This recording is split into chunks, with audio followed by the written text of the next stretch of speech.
are here with Adam and Christopher from Greater Than Games, and they're going to tell us all about their new game, Sentinels of the Multiverse. Absolutely. Take it away, guys. Sure. Sentinels of the Multiverse is a cooperative comic book themed game where 3 to 5 players play. It's a card game where 3 to 5 players play as superheroes in an environment, a dynamic environment, fighting against dastardly villains. The game comes with 10 different heroes, 4 different villains, and 4 different environments. There's a ton of replay just in one box, and it's got a lot of great flavors. The 10 different heroes are all differently typed in terms of you've got super strength and super speed and psychic characters and people with guns. I mean, all awesome. your stereotypical stuff.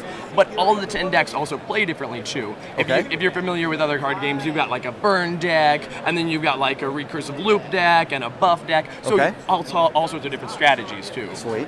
Each of the 4 villains are absolutely different too, where you've got a villain who is not interested in fighting the heroes. He just wants to use his mad scientist doomsday device to blow up the world. Excellent. You've got to stop his plans. Whereas the Grand Warlord of Oz, the alien conqueror, he's bringing his waves and waves of minions to conquer the Earth, and you've got to stop them before they take over. You've got 4 different villains. They're all really cool. They all have different flip mechanics by which they change the way they play the game. So half the game you're going to be doing one thing, and half the game you're going to be doing something completely different.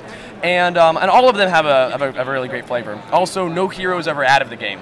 Nice. Each of the heroes has incapacitated abilities. So if your hero gets knocked out, you're still there. You've got 0 hit points, all your cards are out of the game, your hero is turned over, and on the back you've got 3 printed abilities. And these abilities give you a way of boosting your allies. Okay. So lots of times, just like in real comic books, you've got 4 heroes, 3 of them are knocked out, but that one is hanging on and he's still fighting the good fight.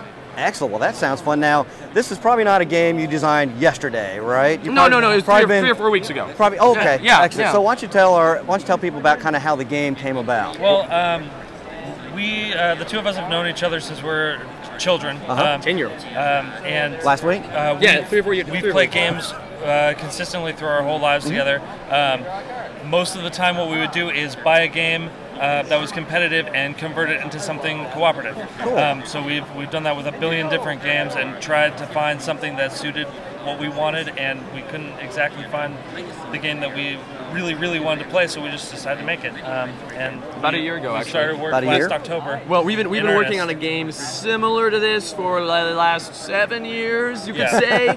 But last year we're like, you know what? We're going to make a cooperative superhero card game. And we started doing that, and it's been a little bit less than a year in terms of the initial concept for this game, but it's entirely informed of the last 20 years of what we do together. Cool. Well, you guys had to be stoked because cooperative is kind of the new hot thing, and you guys been doing it since you were kids. Like that's the kind of thing people are like, wow, this is really good timing. You're like, yeah, we planned it that way. we're brilliant. We watch trends. Yeah, exactly. So if people want to find out more about Sentinels of the Multiverse, where can they go if they're not lucky enough to be here at the con? Well, SentinelsoftheMultiverse.com. There's the website. Nice.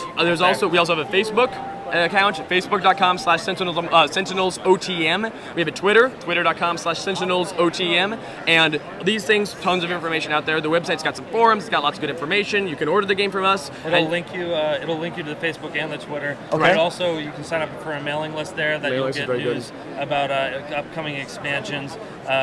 And we are distributing in the United States, in Canada, and in UK. So if your local game store doesn't have Sentinels, ask them because they can get it. It's available. And what's the retail price? $39.95 plus tax. Okay, perfect. Well, thank you guys very much for your time. Thanks for telling everybody about Sentinels and the Multiverse. Thank you for having us. Thanks a lot.